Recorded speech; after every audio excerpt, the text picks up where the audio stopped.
Oops.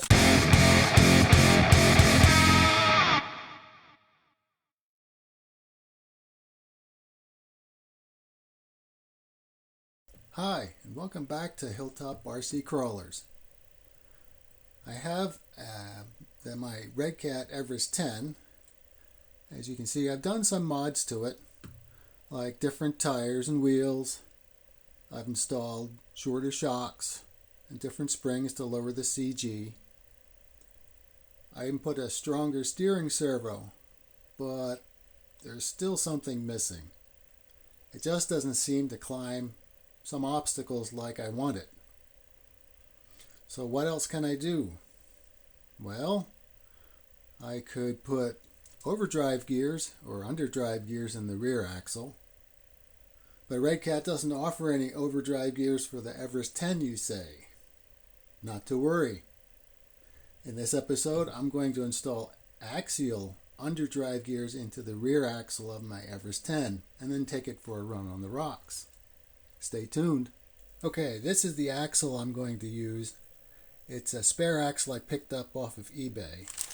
Also, you're going to need Redcat part number 180009. Is the aluminum. This aluminum connect box or diff locker. It comes with a stock gear on it already. And I'm also using Axial AX30402 underdrive gears. It's made to fit AX10, SCX10, Wraith, AR60 axle. And we're going to bolt that all up into this Redcat housing. And we'll see how it works. Be back in a moment. Okay, these are the basic parts of an Everest 10 rear axle. And what we're going to concern ourselves with is how to get the axial gears installed. What we're going to need to do is change this part, what Redcat calls a connect box, and replace it with the aluminum upgrade part. The difference being, you can see here, it has this little raised edge, and the gear also has this recess.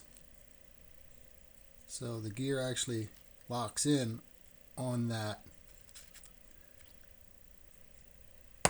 Now, axial gear has a similar recess, but it's a lot smaller and it doesn't fit. So what you need to do is use the aluminum locker from Redcat, and all of a sudden it fits. It's a little wobbly, but once you line up the holes,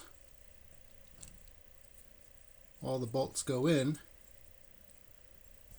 and it will drop right in. The bearings, the Redcat bearings, fit right on to the axial gear.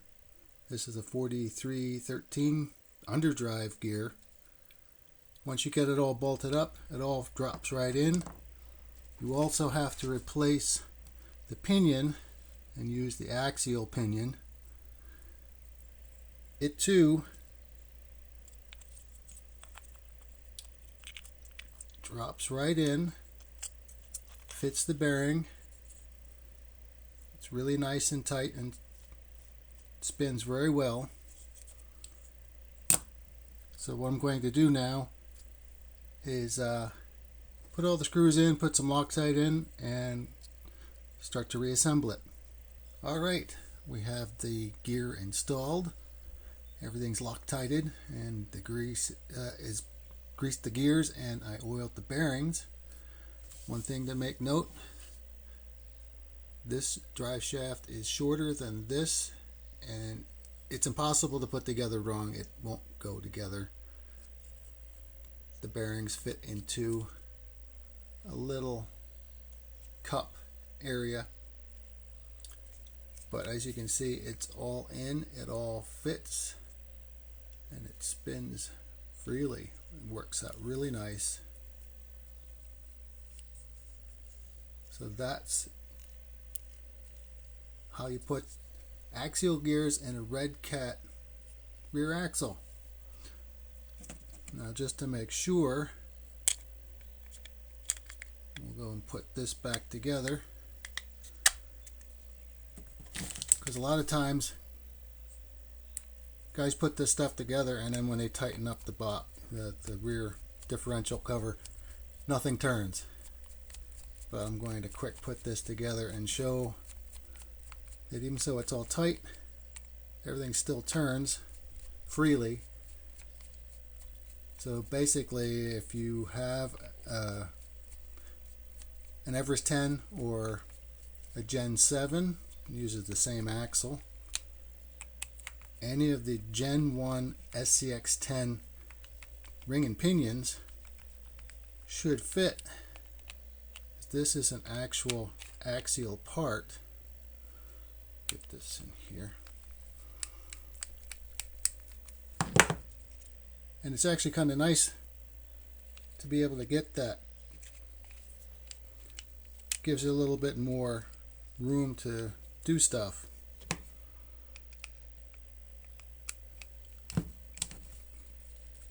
Okay, let me get this all done. I'll be right back. Alright, I got it all screwed back together. So we turn this and you can see it spins very nice. Very quiet. Now there is a little bit of play.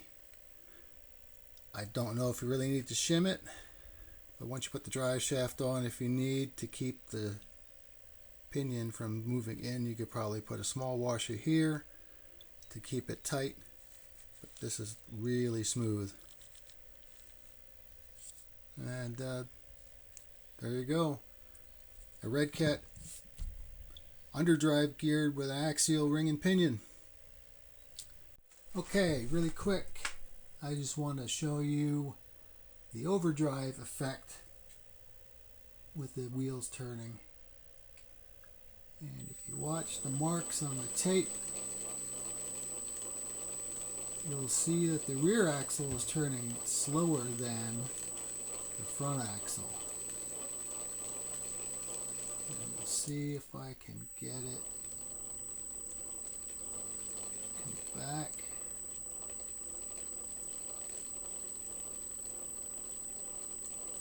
Yeah, the front is definitely turning faster than the rear.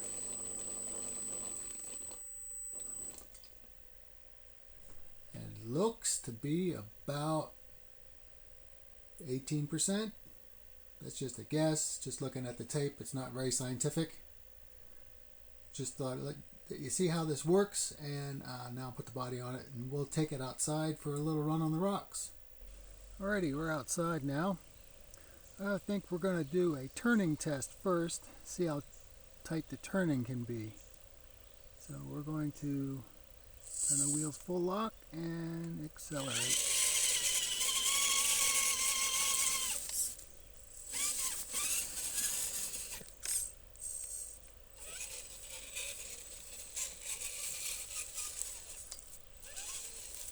Seems to turn a little tighter. Try it, see what it does on the rock pile.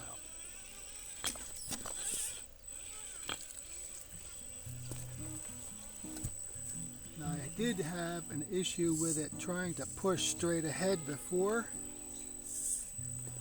Now it feels like it grips a little better in the front end without pushing so bad. Granted, it is just a Redcat. It's not a competition rig. And I think it's doing pretty well, even without the underdrive gears in it.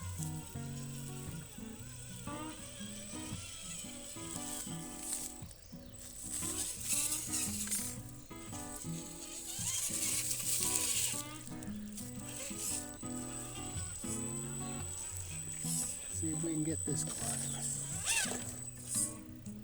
Oops, it's a little loose. See, that just pulled itself right up.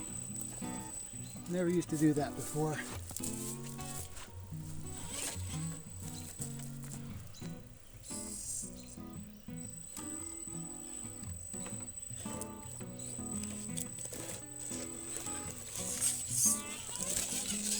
See what it can do on this line.